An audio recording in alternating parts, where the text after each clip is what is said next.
Welcome back to the Tradepreneur Show. We got a great episode here. We're going to be talking about sales. I'm your host, Patrick Somers, Mike Costa, the co-host. How you doing, buddy? Joining me on this journey. I'm good, man. I'm good. Glad to be here. Glad to talk sales. I love sales. Oh boy. Yeah. Watching that clip. I mean, Is it really that easy? Is it that easy? I mean, you already got a pen. You got a pen. Half of the battle's won. Look, so obviously, if you're in the trades, you got to sell. And one of the things I hear the most from people in the trade is, I'm not a salesperson. I don't want to sell. I hate selling. I didn't sign up to sell. I just want to fix things. Yeah. Well, you're selling me right now on why you're not a salesperson. Right. But I've asked myself, because I'm a guy who, I've done a bunch of different things. I sold cars at one time at Jack Cruiser Dodge in Jacksonville, Florida, no longer exists. And man, there was a lot of lessons I learned about, sales, but people, psychology. Oh, yeah. It's just absolutely amazing. One of the first things I learned in that job, one of the sales managers said, Patrick, people want to be told what to do. And if you tell them, they'll listen. And I was like, what? And he said, now, let me give you an example. Yeah. And he walked me through everything. And it's so true. People want to be told what to do. Most people want to be led, right? I do an experiment when I travel and I'm with people. I say, watch this. And we're waiting for our luggage.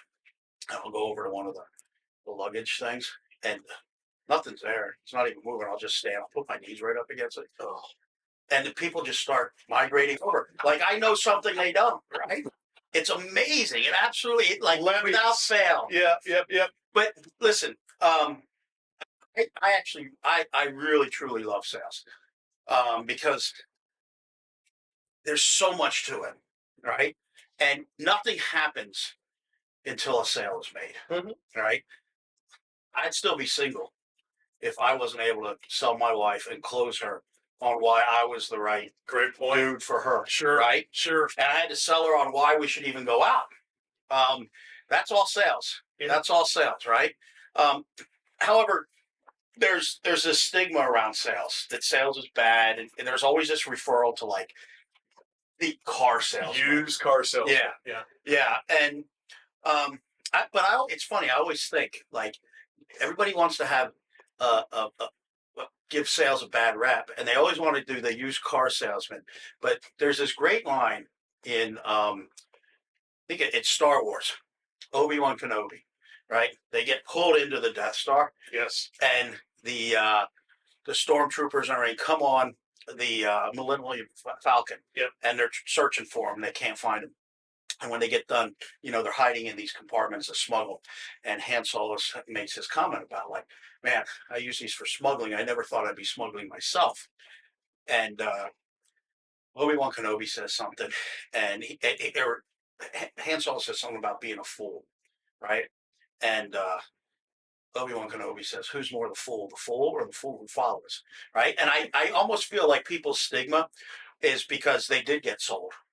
And they're probably happy with what they got sold. Mm-hmm. But people don't like being sold.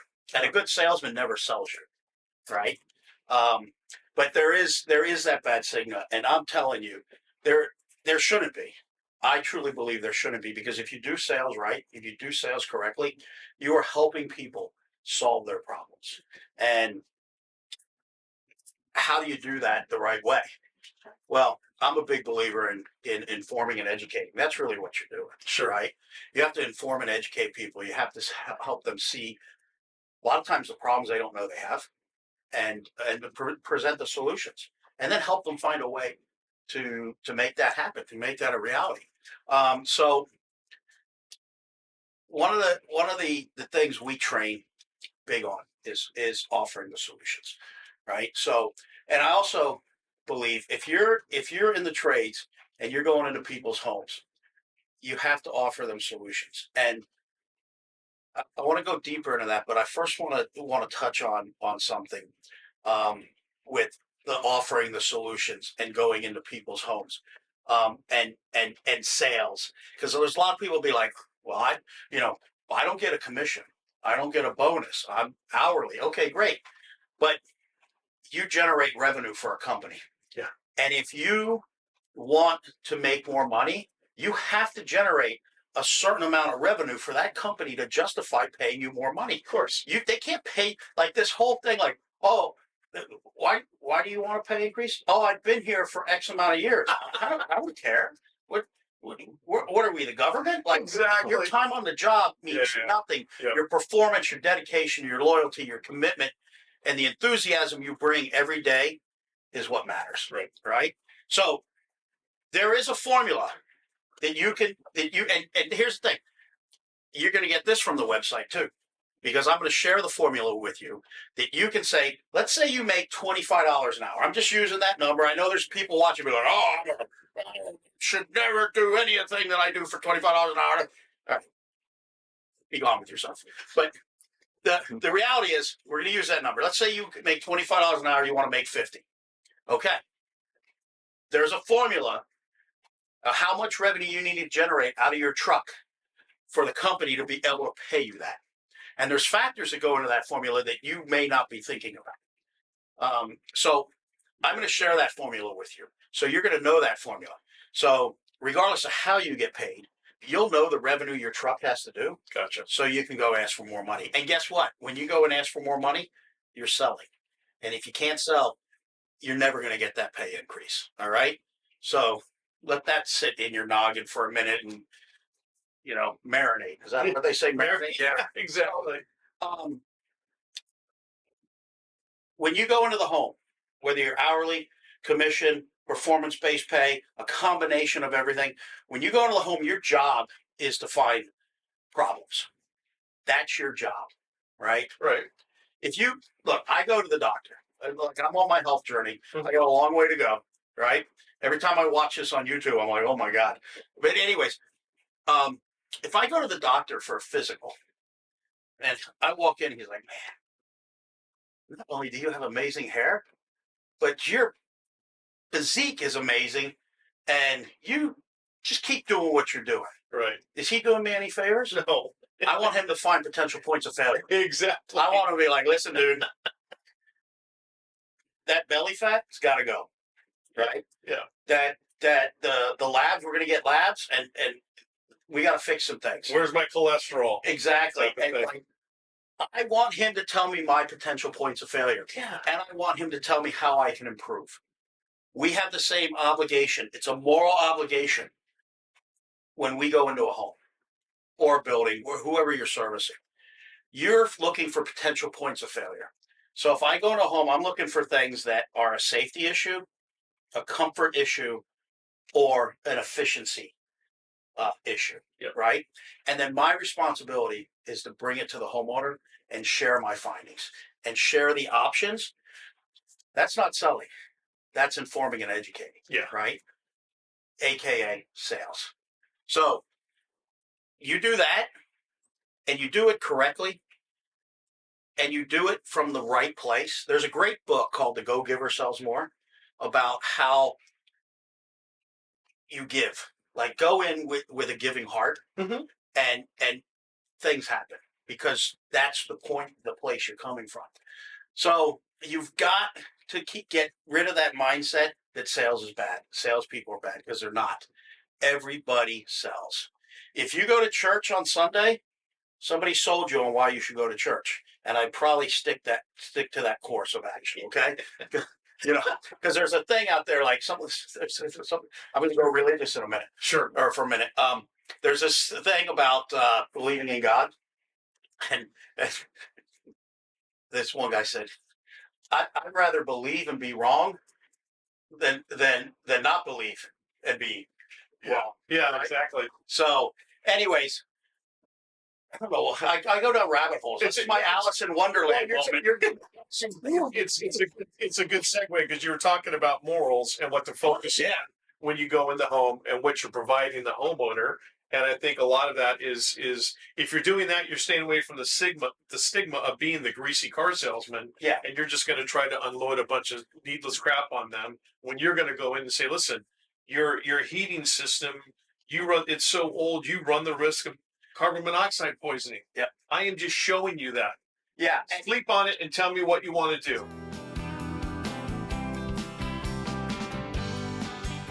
Happy New Year, Coachella Valley. This is Patrick Somers, President and CEO, General Air Conditioning and Plumbing. Listen, we all know that New Year's resolutions usually don't last, but with proper maintenance and service, your plumbing, electrical, and HVAC system will give you many years of trouble-free service. Give us a call, get it tuned up, get the inspections done. Let's make sure you're good to go all year long. Happy to take care of you. Happy New Year. Let's make this year, 2025, an amazing year.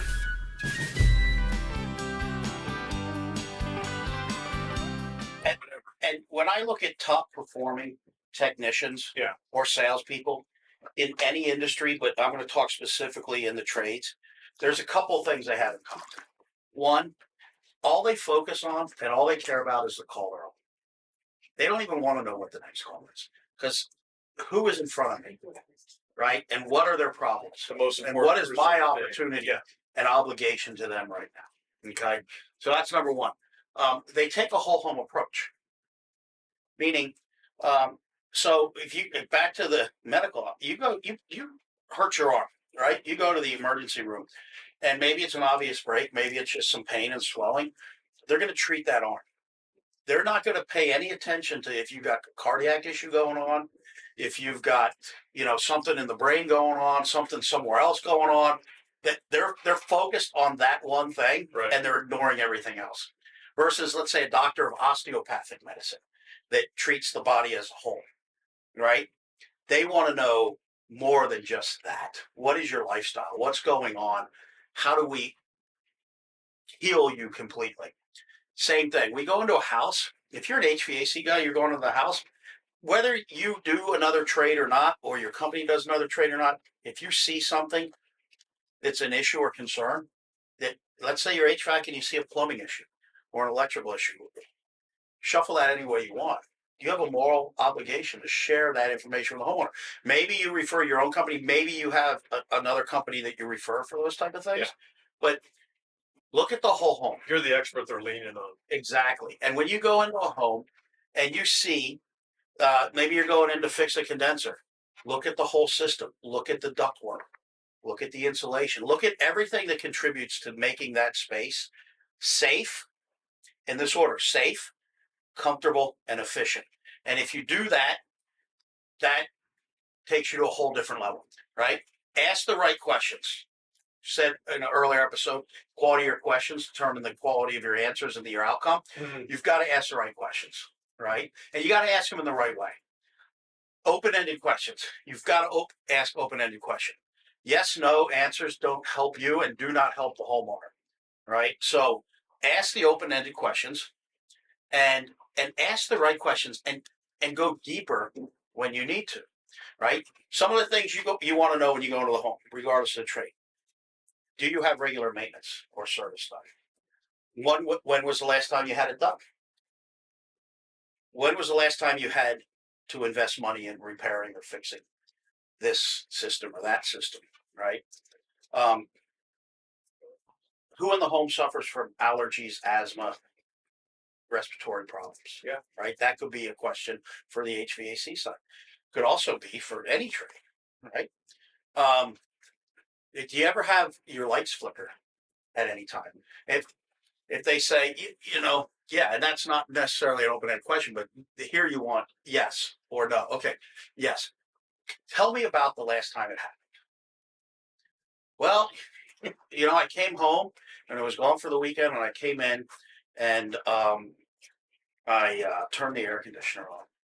And when it turned on, I noticed they flickered. Lights flicker, right? sure.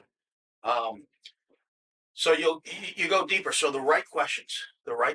Here's a question you can use for anything, even if you're not in the trades. All right. Let's say you cut hair. Right. This question, just change it. But if you could fix, if I had a magic wand and I could fix anything about your home, what would it be? I love that question. That is great, because you're almost kind of knocking down their defense mechanism a little bit, and you get them thinking in that paradigm of, I probably do a lot of stuff with my house, beginning with type of thing. Yeah. And it may be something you don't even do, No. but you can say, you know what? I got a company we refer for that type of thing. Yeah. Would you like their information? Right. The other thing is when you're going through the home or the building, whatever it is, listen, today while I'm here, you explain what you're going to do. If I come across anything that's a concern for me, would you like me to share it with you? Right. Yeah. Like, if I said that to you, hey, Mike, while I'm going through your home today, if I come across anything that is a concern to me, is that something you want me to share with you? Absolutely. It doesn't cost me anything. Yeah, Myself. exactly. Right. Exactly. And what you just said is key. Understand you provide the information, the homeowner or business owner or building owner, they make the decision. And if you're an auto mechanic, the car owner makes the decision. One of the greatest injustices I see is when a technician makes the decision for the homeowner. They make a decision based on how they spend money or what they would do. And they withhold information. And I think one of the greatest injustices is when a technician thinks they're doing somebody a favor and keeping information from them because to them it's irrelevant.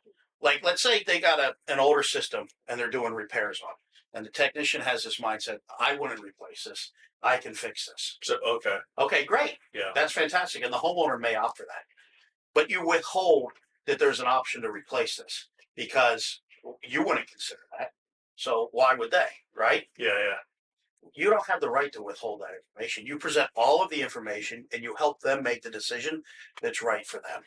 And so if you can do that, that's the right way to do it. And your findings, you should always present your findings in a there's always this good, better, best, or must, should, could. Yeah. Yeah. And it's basically just this: always present the one thing or the few things that need to do to fix the system, Mhm. right? So if a system's not operating, the lights aren't working, the water's not heating, there could be, hey, we got to replace this, and that will get us working.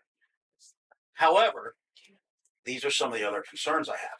So that'll get it working, but it's really not going to get you to where you need to be. Here's an option that I recommend to bring this thing back to the most optimum. Get you up to speed. And and let's push off any other issues because we're going to take care of them now. This, or we could look at just replacing this whole thing, and here's why. As long as you give them options, right? Correct. When I was in the field, and I tell technicians this, I would always give 3 to 4 options. Well, technically 4 to 5 options, because the one option would always be, I would say to the homeowner, I'd come to Mike, listen, I'm going to go through some of the options you have. I'm going to start with the most basic to get this thing, the problem taken care of. But I'm also going to share some options that are going to take care of some other issues that are going to become a problem for you. Right. And I'm also going to go over what I call the grand poop option, right? But I want you to know something. Your very first option is do nothing.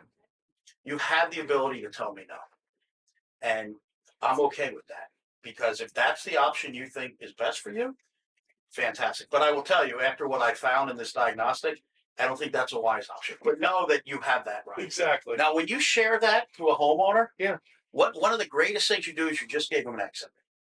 And because what are they? They're looking for the exit, and there's no exit, so they feel pressured. They feel like they have to choose one of those things. Exactly.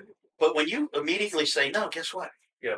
There's the exit. You can leave anytime, right? Think about when police interrogate somebody. What if they start an interrogation? Now you can get up and leave at any time. We don't have the right to detain you, but we're going to trick you so we can keep you here. Now, but you can leave now if you like. Yeah. They're never going to do that. Why? Because they're going to pressure you. Like you have to play this game. So when you create an exit for somebody, they relax and they're like, oh, he just gave me permission to say no. Mhm. I like this guy. Yeah. Right. And then you're gonna have greater credibility to hear, to be heard out and share what's the options are. And at the end of the day, that's how you make things happen. That's how you solve people's problems. That's how you're a better technician and you make more money for yourself and you get greater satisfaction and fulfillment. That's how you get customers that are raving fans because they like and trust you and you help solve their problems. And that's how the company loves you. and gives Yeah. you more opportunity. Sell without selling. Correct. I love Correct. it. What a great mindset. Yeah. Yeah.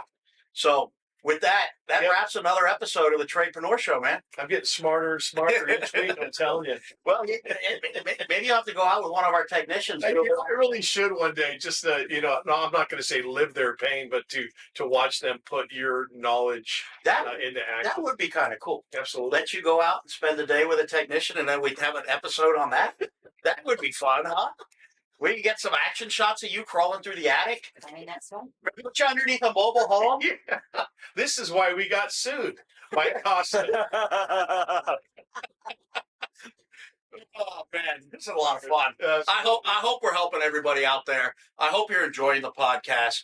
We want to kind of be hard hitting and talk about the things to be better in the trades, whether you're a tradesman or an owner or somebody interested in the trades. We also want to have a lot of fun. Absolutely. And be a little controversial too. I really like that. And again, as always, Mike, thank you very much, Thanks sir. for having me. The team behind the cameras, Massey Pitts, Kelly Garcia, Mike Costa. All right. All right. Thanks, everybody.